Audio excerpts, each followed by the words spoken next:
نحمده ونصلي على رسوله الكريم اما بعد بسم الله الرحمن الرحيم وعن ابي هريرة قال قال رسول الله صلى الله عليه وسلم لا تقوم الساعة حتى يقاتل المسلمون اليهود فيقتلهم المسلمون حتى يختبئ اليهودي من وراء الحجر والشجر من آخره۔ ابو ہریرہ رضی اللہ عنہ سے مروی ہے کہ رسول اللہ صلی اللہ علیہ وسلم نے فرمایا کہ قیامت اس وقت تک قائم نہ ہوگی جب تک کہ مسلمان یہودیوں سے جنگ نہ کر لیں، پس مسلمان یہودیوں کو خوب ماریں گے،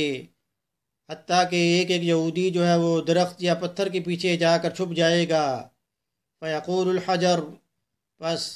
پتھر اور درخت دونوں کہیں گے کہ یہ میرے پیچھے یہودی چھپا ہوا ہے، اے مسلمان، اے اللہ کے بندے آؤ، پس اس کو مارو۔ مگر یہ کہ غرقت کا درخت جو ہے وہ یہ گواہی نہیں دے گا کیونکہ وہ یہودیوں کا درخت ہے۔ تو حدیث میں قیامت کی نشانی جو بیان کی گئی کہ جس طرح گزشتہ حدیث میں بھی قیامت کی نشانی بیان کی گئی، تو یہاں پر بھی جنگ کا تذکرہ ہے کہ مسلمان اور یہودیوں کی جنگ ہوگی۔ یہ جنگ اس وقت ہوگی کہ جب دجال کا ظہور ہوگا اور عیسیٰ علیہ السلام اللہ کی مدد سے دجال کو قتل کریں گے، وہ دجال کے جو خدائی کا جو دعویٰ کرے گا، اور اسی طرح یہودیوں کو بھی اس بات کی اجازت نہیں ہوگی کہ وہ جزیہ دے کر جو ہے وہ اپنے آپ کو بچا لیں،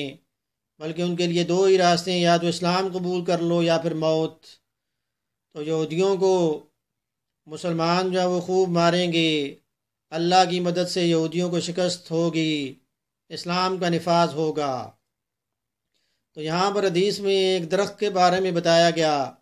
کہ جو درخت جو ہے وہ یہودیوں کے بارے میں گواہی نہیں دے گا، جسے غرقت کا درخت کہتے ہیں، تو یہ اصل میں خاردار جھاڑی کو کہتے ہیں، کہ جس طرح جنت البقیع جو ہے اس کا پہلا نام بقیع الغرقد ہے کہ جس خطے پر تھا وہاں پر خاردار جھاڑیاں تھیں، تو یہ جو غرقت کا درخت ہے یہ یہودیوں کے ساتھ کیوں دے گا؟ اس کی حقیقت تو اللہ کو ہی معلوم ہے۔ تو یہ غرقت کا درخت جو ہے وہ یہ گواہی نہیں دے گا، اس کے علاوہ ہر درخت اور پتھر یہ گواہی دے گا کہ میرے پیچھے یہودی جو چھپا ہوا ہے۔ تو یہ اس میں اس جنگ کا تذکرہ ہے کہ جب دجال کا ظہور ہوگا اور دجال کے قتل ہونے کے بعد پھر یاجوج اور ماجوج جو ہے وہ ان کا خروج ہوگا۔ اور یہ حدیث جو ہے یہ ابو ہریرہ رضی اللہ عنہ سے مروی ہے۔ تو یہ جو صحابہ رضی اللہ عنہم جو ہیں یہ ان کا یہ احسان ہے کہ ان کے ذریعے سے حدیث ہم تک پہنچی۔ تو ابو ہریرہ رضی اللہ عنہ کے جس طرح ان کا تعارف جو گزشتہ حدیث میں بھی کیا گیا کہ آپ 7 ہجری میں آپ نے غزوہ خیبر کے موقع پر اسلام قبول کیا، 58 ہجری میں آپ کو جنت البقیع میں جو ہے وہ دفن کیا گیا، اور آپ حضور اکرم صلی اللہ علیہ وسلم کی محفل میں زیادہ رہے، اس لیے آپ نے زیادہ حدیث جو ہے وہ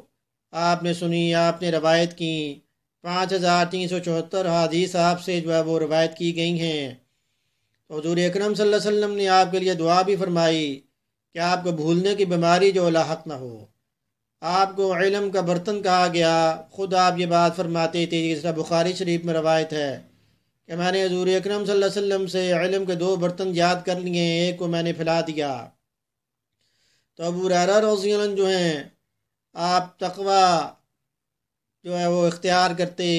راتوں کو آپ عبادت کرتے، آپ کے دل میں آخرت کی جو فکر رہتی، اور آپ اپنی والدہ کے حق میں بھی دعا کرتے، اور پھر رسول اللہ صلی اللہ علیہ وسلم سے آپ نے یہ درخواست بھی کی کہ آپ میری والدہ کے لیے دعا کریں۔ جب حضور اکرم صلی اللہ علیہ وسلم نے آپ کی والدہ کے لیے دعا فرمائی تو آپ بھاگے گھر گئے کہ میں پہلے پہنچتا ہوں جب حضور اکرم صلی اللہ علیہ وسلم کی دعا۔ تو جب گھر پہنچے تو والدہ جو تھی وہ نہا دھو کر تیار بیٹھی تھیں کہ وہ کلمہ پڑھیں۔ جب آپ تشریف لائے تو انہوں نے کلمہ پڑھا، اشہد ان لا الہ الا اللہ واشہد ان محمدا عبدہ ورسولہ، پڑھ کر اسلام قبول کر لیا۔ تو اللہ پاک ہمیں اطاعت رسول صلی اللہ علیہ وسلم کرنے کی توفیق عطا فرمائیں، حدیث کو سمجھنے کی توفیق عطا فرمائیں، صحابہ کرام رضی اللہ عنہم کے نقش قدم پر چلنے کی توفیق عطا فرمائیں۔ درس سننے کے بعد اس کو آپ شیئر بھی کریں تاکہ یہ آپ کے لیے صدقہ جاریہ بن جائے۔ وما علینا الا البلاغ المبین.